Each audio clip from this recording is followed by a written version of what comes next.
Oke, Assalamualaikum warahmatullahi wabarakatuh. Saya Clarissa Cahaya Putri dengan NPM 23010101026. Di sini saya akan menjelaskan yaitu tafsir bil maksud. Nah, apa sih sebenarnya tafsir bil maksud itu? Pengertian tafsir bil maksud. Al-maksur bersumber dari kata atsar yang berarti bekas atau peninggalan dalam ilmu tafsir. Tafsir bil maksur dimaknai sebagai penafsiran yang bersumber dari Al-Quran, sunnah Nabi Shallallahu Alaihi Wasallam maupun ucapan para sahabat-sahabat yang menjelaskan makna ayat itu sendiri. Jadi teman-teman, tafsir bil maksur ini adalah tafsir yang pertama kali sebelum adanya tafsir-tafsir yang pada zaman sekarang. Tafsir bil maksur ini bersumber langsung dari Al-Qur'annya. Jadi kayak misalkan Al-Qur'an dengan Al-Qur'an, atau Al-Qur'an dengan Nabi, ataupun Al-Qur'an dengan para sahabat. Nah, macam-macam tafsir bil maksur. Tafsir Nabi Muhammad SAW. Gimana sih maksudnya tafsir Nabi Muhammad SAW? Yaitu pada saat itu Nabi Muhammad ini menjelaskan langsung tentang apa sih yang dimaksud tentang ayat dalam Al-Quran itu sendiri. Lalu setelah Nabi menjelaskan kepada para sahabat lalu menjelaskan kepada tabi'in, tafsir tabi'in. Lalu setelah itu dan seterusnya. Jadi dari Nabi Muhammad lalu dijelaskan para sahabat, dari sahabat lalu dijelaskan kepada tabi'in. Jadi teman-teman, tafsir bil maksur ini adalah tafsir sahih, tidak ada pemikiran dari pendapat dari pemikiran itu sendiri, karena tafsir ini dijelaskan langsung atau diterangkan langsung dari perkataan Nabi Muhammad atau dari Al-Qur'annya itu sendiri. Seperti itu teman-teman. Jadi bisa dibilang tafsir ini adalah tafsir sahih atau tafsir bil riwayah, karena tafsir ini bersumber langsung dari riwayat-riwayat para Nabi Muhammad, sahabat, dan para tabi'in. Seperti itu. Lalu yang selanjutnya yaitu adalah ada pandangan ulama terhadap tafsir bil maksur. Yang pertama yaitu menurut Al-Zahabi ada 3 faktor utama yang menyebabkan kelemahan tafsir ini sendiri. Yang pertama yaitu banyaknya penafsiran palsu. Kenapa bisa dikatakan banyaknya penafsiran palsu? Karena tadi sudah saya bilangkan di awal ya teman-teman, kalau tafsir bil maksur ini dijelaskan langsung oleh Nabi Muhammad. Jadi langsung Nabi Muhammad dan para sahabat. Jadi teman-teman, penafsir-penafsir itu mengutip atau mengambil langsung tanpa jelas riwayatnya atau sumbernya langsung. Makanya dibilang banyaknya penafsiran palsu, karena mereka orang ini mengambilnya tanpa tahu mana itu sumbernya atau mana itu penafsirannya itu dari perkataannya. Apakah itu benar-benar dari perkataannya benar-benar perkataan dari Nabi Muhammad atau para sahabat atau para tabi'in, karena mereka orang hanya menyomot atau tidak melihat dari sumbernya langsung seperti itu. Lalu yang kedua yaitu adalah pengaruh Israiliyah dalam penafsiran. Apa sih pengaruh Israiliyah dalam penafsiran teman-teman? Jadi pengaruh Israiliyah dalam penafsiran itu adalah orang-orang Yahudi atau orang-orang Nasrani menafsirkan yang memasuki ke dalam penafsiran Islam. Jadi teman-teman, pada zaman dahulu para tabi'in ini pernah mendengar cerita atau pernah mendengar penafsiran dari Yahudi, karena agama mereka orang sudah ada sebelum agama Islam. Seperti cerita-cerita para nabi-nabi terdahulu, cerita-cerita goib seperti surga, neraka, jin, manusia, atau manusia tidak gaib ya teman-teman, jin, malaikat, dan lain sebagainya. Tetapi tetap saja pengaruh Israiliyah ini nih sangat berpengaruh, karena mereka orang itu ada yang melenceng. Jadi pengaruh Israiliyah ada 2 faktor. Jika memang mereka orang ini menjelaskan emang benar-benar jelas atau emang termasuk itu tuh penafsiran dalam Al-Quran atau dalam Islamnya, itu bisa diambil. Tetapi kalau melenceng dalam ajaran Islam itu tidak bisa diambil, karena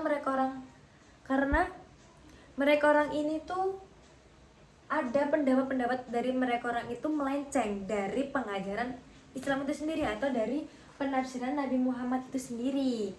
Lalu selanjutnya yaitu hilangnya sistem isnad dalam penafsiran. Apa sih itu hilangnya sistem isnad? Yaitu adalah hilangnya rantai atau sumber-sumbernya langsung.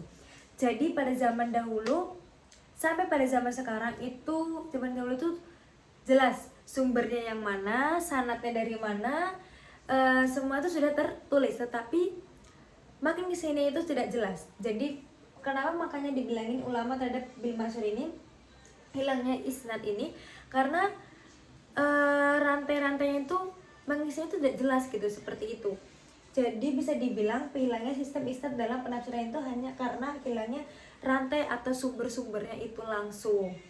Lalu yang kedua yaitu ada menurut Quraisy Shihab atau metode menurut Quraisy Shihab ya teman-teman. Metode tafsir Bil Mansur hanya relevan untuk periode klasik. Periode klasik karena pada masa itu penafsiran bergantung pada kemampuan bahasa untuk menonjolkan keajaiban Al-Qur'an. Nah, kenapa Quraisy Shihab ini menjelaskan metode tafsir ini menjelaskan untuk periode klasik saja? Karena teman-teman, tafsir Bil Mansur ini adalah tafsir yang pertama kali dicetuskan atau tafsir yang pertama kali diajarkan oleh Nabi untuk para sahabat. Jadi pada saat itu kan ini tafsir ini dijelaskan ini permasalahannya itu ringan-ringan saja gitu loh teman-teman. Jadi tidak relevan untuk permasalahan-permasalahan yang ada di zaman sekarang, karena kan dunia ini zamannya berkembang ya teman-teman. Ada permasalahan sosial, ada permasalahan budaya, ada permasalahan teknologi yang jelas itu tidak ada pada zaman dahulu pada saat Nabi menjelaskan. Dan pada zaman dahulu itu dibilang relevan karena mereka orang ini, para sahabat, para tabi'in itu berdekatan dengan wahyu atau berdekatan dengan Nabi Muhammad. Jadi mereka orang enak untuk dimengerti. Dan permasalahan-permasalahan pada zaman itu, pada zaman dahulu itu sangat bisa dibilang sederhana, kayak seperti permasalahan sholat, permasalahan wudhu. Nah, seiring perkembangannya zaman, ini banyak sekali permasalahan-permasalahan yang mungkin tidak relevan atau tidak terjawab pada zaman-zaman sekarang. Seperti pada zaman dulu kan hanya menjelaskan permasalahan-permasalahan yang sederhana saja. Jadi, untuk menjawab pertanyaan-pertanyaan permasalahan sekarang atau menjawab pertanyaan-pertanyaan yang relevan dengan sekarang, kalau menggunakan tafsir Bil Mansur saja itu tidak cukup, harus menggunakan tafsir yang lainnya. Seperti itu. Jadi kalau misalkan menurut Quraisy Shihab ini benar teman-teman, kalau misalkan kita pada periode sekarang hanya menggunakan tafsir Bil Mansur itu kurang, karena tidak sesuai dengan perkembangan zaman pada saat sekarang yang banyak sekali permasalahan-permasalahan yang timbul pada saat ini. Lalu yaitu adalah kelebihan dan kekurangan tafsir Bil Mansur itu sendiri. Yang pertama yaitu kelebihannya.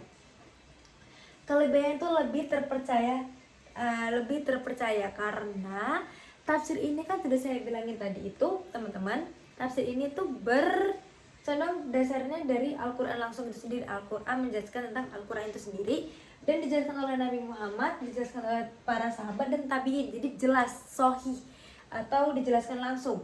Dan yang kedua yaitu menjaga kemurniannya Al-Quran atau menjaga kemurniannya hadis-hadis Nabi itu sendiri teman-teman. Dan yang ketiga yaitu menjadi dasar utama para penafsir-penafsir atau dasar utama tafsir-tafsir yang ada pada saat sekarang. Karena tadi saya bilang tadi tafsir Bil Mansur adalah tafsir yang pertama kali atau dicetuskan pertama kali sebelum adanya tafsir-tafsir pada saat ini. Kekurangannya apa aja sih teman-teman? Kekurangannya yaitu yang pertama, terlalu tergantung pada riwayat. Jadi kayak kurang jelas gitu teman-teman kalau tergantung pada riwayat itu tuh. Atau yang kedua yaitu adanya riwayat palsu. Banyak riwayat palsu tadi tuh yang dijelaskan pada Al-Zahabi ya teman-teman, ulama Al-Zahabi, banyaknya penafsiran palsu. Jadi bisa dikatakan itu tuh belum jelas, atau sumbernya itu tuh nggak jelas itu benar-benar dari sahabat Nabi atau dari nabinya langsung, tetapi dikutip atau diambil begitu saja tanpa jelas sumbernya yang mana, seperti itu. Yang ketiga yaitu banyaknya pengaruh Israeliah yang saya jelaskan tadi. Banyak sekali pengaruh-pengaruh Israeliah atau penafsiran pada zaman Yahudi memasuki zaman Islam pada saat itu.